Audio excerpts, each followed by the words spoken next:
Zuva kwazuva vatendi ndinotenda Mwari nenguva ino yavanotendera kuti ndimbotaurawo nemi. Ndinotenda Mwari kuti dai vakomborerawo kunyange kuLand TV nokuti iri kuita kuti shoko ravo Mwari rigone kuspreadiwa through that TV iyoyi.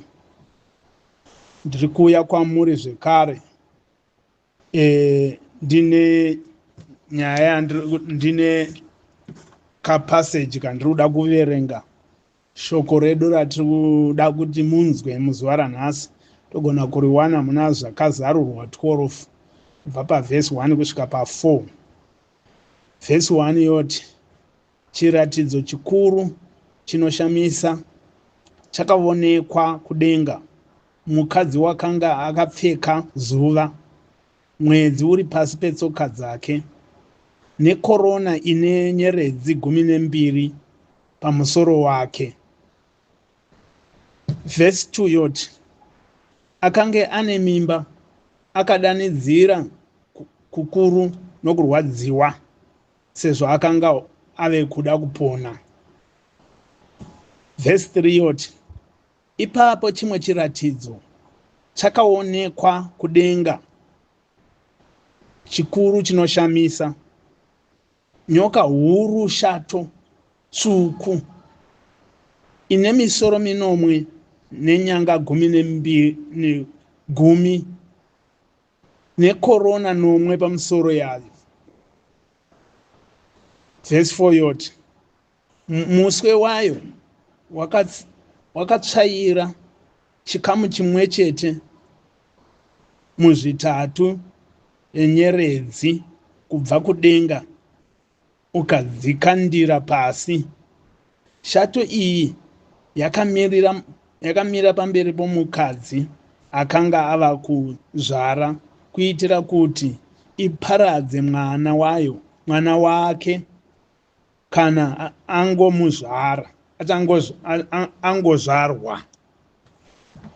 Ndicho chiverengo chatanzwa nhasi uno. Zvino tanzwa muchiverengo ichi kuti shoko raMwari kunyange nezuva rakazvarwa Jesu, shato iyi yakamira, Herodhi achituma vanhu kunouraya vana vese. Saka isusu tinonyatsonzwisisa kuti panotaurwa pachinzi history repeats itself. Iro shoko raMwari rotizivisa rezve richiti hakuna chinhu chingaitika pasi pano mukasachiziva imi, kana kuti hakuna chinhu chichaitika chinoshamisa chamusina kumbonzwa kana kuti kuona.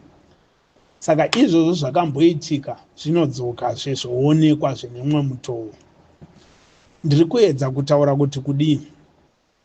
Ndiri kuuya kwamuri vadikanwi ndichiti munodiwa naMwari imimi, muri vana vaMwari nevanhu vaMwari, nekuti mukadzi ari kuonekwa uyu pachiratidzo akapfeka zuva.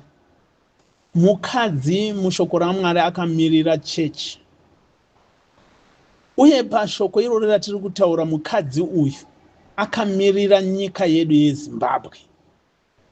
Akaonekwa akapfeka zuva, kureva kuti Zimbabwe yakadiwa naMwari, yakapfekedzwa, yakashongedzwa upfumi hwese, ine uchenjeri, ine zvese zvinoraramisa vana vayo, nokuti zvinhu zvese izvozvi zviri kubva kuna Mwari, ndiye muridzi, kureva kuti zuva rakamirira muridzi Mwari. Asi tonzwa kunzi mukadzi yanga kutsoka dzake anga akatsika mwedzi ndo tsitsi, ndo rudo, ndo kuzvidzora, ndo unyoro. Zvakureva kuti iyo nyika yedu iyo yeZimbabwe ine mimba yeupfumi, yakatakura upfumi, inyika zvekarezve ine vanhu vane rudo, vane tsitsi, vanozvidzora, vanyoro. ndokusaka dzimwe nyika yezvino dzichiita hondo dzichiurayana dzichiita sei, asi muzimbabwe nguri yatakabvira kuprovokwa nevari kuti provoka haina mboda kuti tiinde kupfuti. Kunyange vatungamiri vemaopposition vanotoramba kuti hatidi kudeura ropa nekuti vakatsika mwedzi unyoro tsitsi. Zvinotoonzwa zvokuti iye mukadzi iyeye pamusoro wake pane korona ine nyeredzi 12 dzanga dzakamirira rudzi rwavaIsraeri. Asi isusu muno muZimbabwe kana takuchitaura nyaya iyi yandiri kutaura ndichiri kutsanangurira imimi vana veZimbabwe, nyeredzi dziri kutaurwa idzi 12 idzi marudzi atinawo mukati menyika yedu yeZimbabwe. Ine mukadzi akazvitakura neupfumi, tine marudzi akasiyana siyana imomo anofanirwa kudya, ari kurarama ari pamukadzi iye mumwe chete. Nometa kuti uri mundevere, uri mutonga, uri mukaranga, uri mushona, uri muzezuru, uri muyi, wakatakurwa nemukadzi mumwe chete ane mimba ari kuda kuzvara. Rudzi rwese irwo rwakatakurwa namai vamwe chete vakapfekedzwa zuva rinobva kudenga kuna Mwari. So ndiri kureva kuti nyaya dzematribal issue ngadzibve. No matter uchibva kuMalawi, no matter uri kubva kuAngola, uri kui, as long uine uchinzi muZimbabwe, wakazvarirwa muZimbabwe, uri a citizen wemuZimbabwe, uri muZimbabwe, mai vako vamwe chete vakasikwa vakabva kuna Mwari. Saka unofanirwa kubenefita muupfumi hwenyika ino.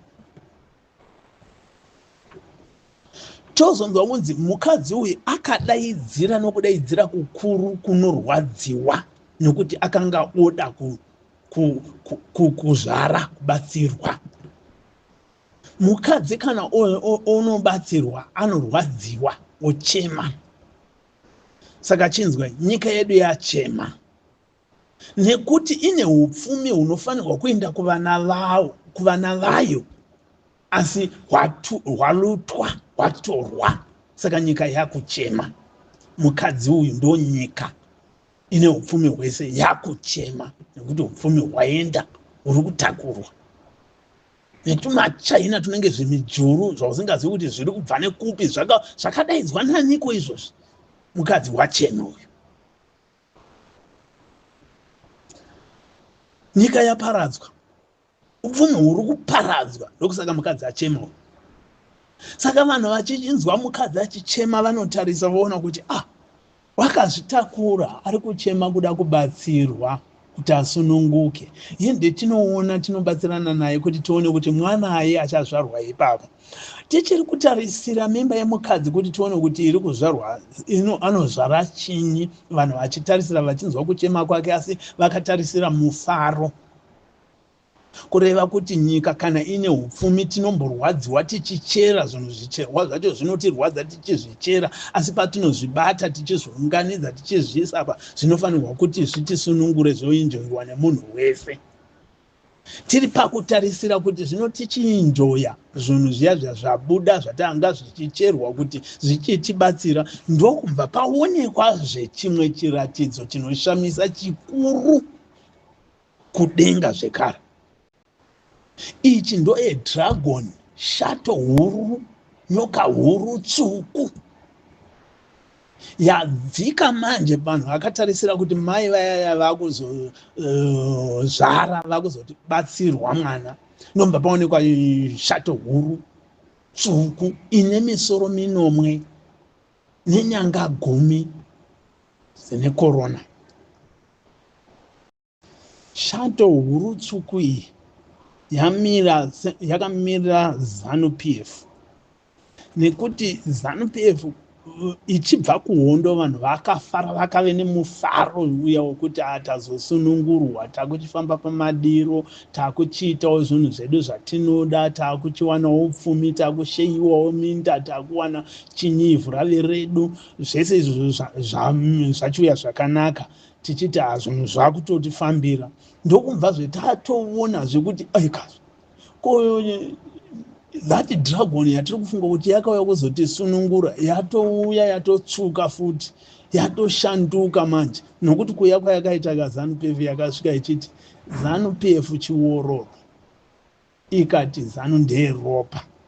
Kubva payakatangira ipapo ichiti ndeyeropa, hakuna rinopfuura gore isina kuuraya munhu. Hazviite. Ana Smith tasingambonzi kuti vauraya. Vanhu vari kurobwa, vanhu vari ngosungwa. Zvaitoyera kusungwa munhu. Zvaiyera. Asi zvino kungotaura chete ngoti rodhi yakafa, wotosungwa. Taura kuti musupermarket hamuna shuga, wotosungwa. Nacho chikara chauya, nyoka huru shato ine misoro minomwe. Misoro minomwe iri kutaurwa iyi ndo magovernors akaiswa neZANU-PF. Kuti kanyika kadiki diki mukakakombeya kaZimbabwe nemaprovinsi ekuSouth Africa kanenge kachitori kadiki paprovinsi yekuSouth Africa, asi kane magavhuna akawanda seri kuSouth Africa kuchitori naprime minister one. Zvino mochitarisa kuti ivo pamusoro pemagavhunazi ipapo ndomba paiswa zvenyanga 10, nyanga dzakamirira madzishe. Madzishe taianzwisisa kare kuti akaunzwa nemidzimu yedu kana kuti naMwari.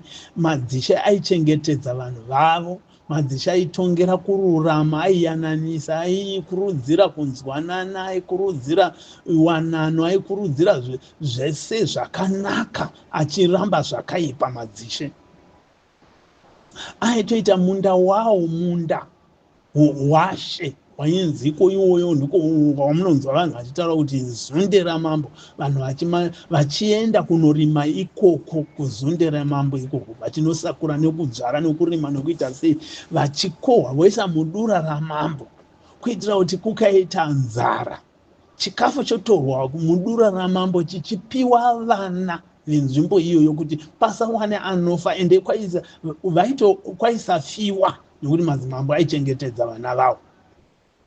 Zvino nhasi madzimambo edu aitwa captured nechikara nenyoka huru ZANU-PF. Vana charumbira vaya, unofunga kuti vanganzwa kunzwa kwemunhuwo zvake nematauriro avanoita ivaya vana charumbira vaya. Vaitwa captured. Ndo nyanga dziri kutaurwa idzodzo dzinotodhovhura vana vadzo. Madzimambo, munoshatirisa vadzimu venyika, munoshatirisa Mwari, nokuti umambo hwenyu hwamuri kutaurwa hwataurwa pakuti mukadzi akapfeka zuva. Maive makapfeka zuva, uchenjeri umambo huchibva kudenga. Izvino maitwa captured, mabvuma kuiswa muhapwa nechikara. Makuchiuraya vana venyu vamamuchifanirwa kunge muchiprotect. Shame on you, madzishe. Zvino korona dziri kutaurwa dzakaiswa pamusoro pemisoro yavo madzishe iwaya. Ndo machairman eZANU-PF makorona iwaya. Ndo machairman kubva chairman weSales, chairman webranch, chairman wedistrict, chairman weprovince, chairman wechinyi, ndo makorona achona iwaya ari kubatsira kudzvinyirira nokuidentifya vekurova nevekuuraya. Chikara chamira zvisina kunaka, chaburuka kuzodya mwana ari kuzvarwa nemukadzi. Zvonzi muswe wayo ndomva wanobata 1/3 yenyeredzi kudenga ikadziputsira pasi.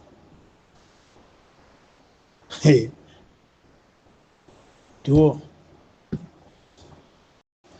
muswe wechikara ichi wenyoka huru shato ndo mayouth ayo akapamba, ndo akabata 1/3 yenyeredzi dzokudenga chimbva yaputsira pasi, kureva kuti ngirozi dzekudenga dzimbva dzaputsirwa pasi naSatani.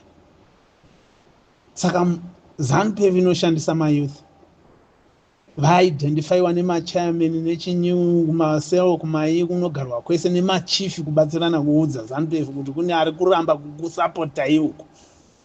Tonzi nyimai chikafu, ngaafe nenzara, mutorere mbudzi, kana moita zvima vigil meetings zvousiku zvokutaura muchiti munyika medu hatidi vatengesi, urayai mbudzi dzavo muchidya ivava vari kutipandukira. machief nemayouth ndimimiswe yechikara yabata upfumi hwenyika hwese, kubata muchirovera kupwanyira pasi. Ruremekedzo rwenyu madzisha sisina. Nyamwe ndikaona Ishe achipfuura apa handina nguva yekumbopadza ati ruremekedzo rwataimbopa kudhara, nokuti makabatwa neZANU-PF mukamanipuletwa, mukatapwa, mukauraya vana vamunofanirwa kunge muchichengeta, mune ropa mumaoko enyu. Midzimu haifari nemi. Saka nyika yedu yasvika pakashata nokuda kwechikara ZANU-PF, nokuti kubva chichiuya hachizi kuita zvakanaka, chinorarama neropa. Haripfuuri makore mashanu iwayo chiripo chikasauraya vanhu vacho. Nhasi uno tiri kuvhunza varipo, kana iye aripo achitaura kuti akachena wakanaka. Mubvunzo watinomubvunza ndewekuti ko Masaya, Pastor Masaya varipi? Vakaurawa nani? Munyika mune munhu ane moyo wakanaka, zvakaitwa zvakafamba sei? Nyika iri kuda kuzviziva. Kana une moyo wakanaka, tiudze mwana wopakweko apa akafirei? Kubayiwa nepfumo, kunge tiri mu Iron Age. Modern life yakadai munhu achibayiwa nepfumo pane mutungamiri wakachenjera, wakasunura, akatumwa naMwari. Sure, izvo zvichitaura kunzi mukadzi wakanga akapfeka zuva. Kana wakanga wakapfekawo zuva iwewe, mwana uyu akabayirwei uyu pakwekwe? Chikara, shato, nyoka huru, iwe ndo yamira mukati menyika yedu. Zvino tikatarisa nemamiriro azviri kuita, kuchema kwemukadzi, inyika yachema, vana vachema, vatiza kupararira, kubuda mukati mayo nyika, iyo nyika ichizvara vana vakanaka, vana vane umwari, vana vanovhenekerwa naMwari, asi vabuda mukati menyika voenda vonodzidza tsika dzisina kunaka dzekokoko, vosiya nyika yavo yavanoda, nyika isina achadhivhelopa, yasara ivava nyoka huru tsvuku nemiswe yayo nenyeredzi dzayakaputsira pasi, pfuma yese iri kuzviunganidzira, ichingoparadza, haina chairi kuvaka nyika iyoyo. Marodhi ave makomba, minda yakacherwa ikadzingwa vanhu imomo, mukacherwa marodhi chaiwo chaiwo, mamwe akutourawa kuchicherwa gorodhi, vouraya rodhi vochera gorodhi. Izvino mafunga kunopinda mukati memhuka, kunoparadza mhuka dzatakapiwa naMwari kuti dzichengetwe mukati menyika. Chikara chauya, hakuna kwachiri kusiya. Tese tiri muno tichizviona. Nhasi uno ndiri kutaura kuti mudikani, rangarira pakutangapo, dzokera kumukadzi uyu wakapfekedzwa zuva, dzokera panyika unonamata. Ngatinamate, nokuti Mwari akapfekedza nyika yedu zuva, chiedza. Ngatitendeukei, chiedza chitipfeke, tive nesimba. Chikara toda kuchigura, chikara toda kuchiparadza, nokuti chakamirira kumedza zviri kuzvarwa nenyika yedu. Isu tiri kuti kwete, zviri kuzvarwa nenyika yedu ngazvichizvarwa, zvigare munyika, zvitichengete, zvibatsire vana vazvo, nokuti takazvipiwa naJehovha Mwari. ZANU-PF yakafanana nachaka. Musi wakafa mai vake Nandi, wakatora vasikana, the beautiful ones, kutotuma izvo zvigananda zvake kuti ndamunotsvaka the most beautiful ones. Vachibva vanotsvakwa vakauyiwa navo beautiful, vakasvika vakanzi 5 vachona vavate pasi apa. Vakavata pasi, mai chitunha chamai vachaka chikaiswa pamusoro pevanasikana vapenyu. Pakatorwa vamwe 5 vakaiswa pamusoro pechitunha vari vapenyu, zvikanzi futsirai. Vana vevanhu vakafutsirwa, vabereki vakatarisa nemeso kudai. Kuchema kwavaita vabereki vachichema vana vavo, iye chakaita kuti vari kuchema mai vake. Ndo zvinoita chikara. Pamunochema vamaurayirwa neZANU-PF, ivo vanenge vachiti haiwa, muri kuchemera nyika, havarwadziwi, havana tsitsi, nekuti ivo vari kuurawa ndo vakatsika mwedzi, vane tsitsi, vane runyararo, ndo vari kupedzwa. Asi Mwari harizi benzi, nokuti kudenga anogashira vatsvene. ivo vari kuurawa vari vatsvene, Mwari anofara nazvo nokuti kudenga anoda unogara navo nekuti vane runyararo. Asi vari kuita zvinhu izvi nguva ichavakwanira. Heino yakutodaidzirwa naGeza panyika pano kuti yakukwana. Saka ndiri kuti imimi musati maita zvimwe zvinhu, tendevukai, musajoine chikara ichi chine utsinye hunenge hwachaka. Nyika yedu yazara neshirikadzi dzakonzereswa neZANU-PF. Nyika yedu yazara nechirikadzi dzakonzereswa nechikara ichi. Nyika yedu yazara nenherera, kuzvikoro kuzere nherera dziri kuinda dzisina chikafu, nokuti vava vana vavo vari kuchengetedza vari kuenda kuzvikoro nezvokudya nechinyi, nokuti vari kuzviwana, vanowana chikafu icho chokupamba, vachipa vana vavo vachidya vachiguta. Asi vana venherera dzavakaita nherera, dzavakaurayira vabereki vavo, dzavakaurayira vana mai vavo, vari kuenda kuzvikoro vasina chokubata, vodzoka vasina chokubata, vari kubatwa vachirarama unhapwa mukati medzimba dzevamwe vanhu, nokuti vakashayiswa vabereki nokuda kwechikara chinonzi ZANU-PF. Nyika inonzi nyika ine mutungamiri unotya Mwari, unoita mukadzi anobatwa ogurwa into pieces, unokandwa mutsime mune munhu anoti ndinotya Mwari. Shame on you. Vanhu vaMwari, tendevukai. Chikara ichi munochihwina nokutendeuka chete, nokutarisa kuna Mwari. Nokuti shoko riri kutitaurira kuti mukadzi uyu akapfekedzwa zuva, nyika yedu yakapfekedzwa kururama, yakapfekedzwa kupenya. Ngatidzokerei pana Mwari tipenye. Zvavari kuita zvese izvi kana topenya zvinopera izvo. Miswe yavo iyo iri kutyisa inopamba iyo ichagurwa, inogurwa manje zvasvika kuti ichigurwa. Saka tinoda kuti kana takugara munyika ine runyararo, tichigara tisina zvigananda izvi. Nokuti miswe yavo yeZANU-PF hakuna imwe miswe, ndivo kaiva vana Chivhayo ivavo vanoduta, nokuti munhu akupfuma kudarika nyika. Munhu 1 achiita 3/3 yeupfumi hwenyika. Nyika yese yosara ne1/3 yeupfumi hwaenda nemunhu 1 naChivhayo. Shame. Vanhu vaMwari, ngatichangamukei, ngatitendevukei, tibvise zvigananda izvi. Vana vakaitwa nherera, havana kuitwa nherera nokuda. Vana mai vakaitwa shirikadzi, havana kuitwa shirikadzi nokuda. Tanzwa kuti mukadzi akachema, achichema kurwadziwa. Nyika iri kuchema, iri kurwadziwa. Kana nyika ichiraramiwa nevakadzi vasisina varume vaendeswa nokuda kweZANU-PF, nyika iri kuchema. Kana nyika ichitsikwa nokugariwa nevana vasingazivi vabereki vavo, vanotoshuvira kuti dai ndandine mubereki ndingadai ndichinda kuchikoro ndine chokudya, ndingadai ndichitengerwawo zvinhu zvakanaka. Zvinhu zvese zvanopfeka nezvanorarama nazvo ndezvokukururirwa munyika ine upfumi hwakadai. Shame ZANU-PF, shame. Shame ZANU-PF. Shame asingadi kutendeuka.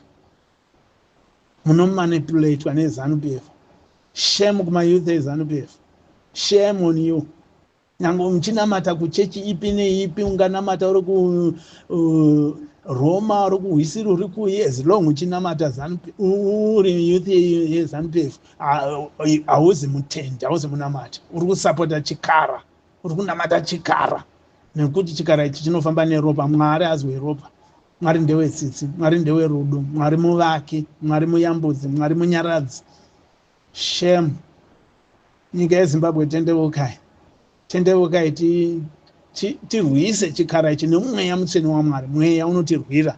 Ndoti zuva irori Mwari vakutungamirire, vakuropafadze nemashoko iwaya, munzwisise, tidzokere kuna Mwari. Mwari vatibatsire muzita rake risingaperi. Amen.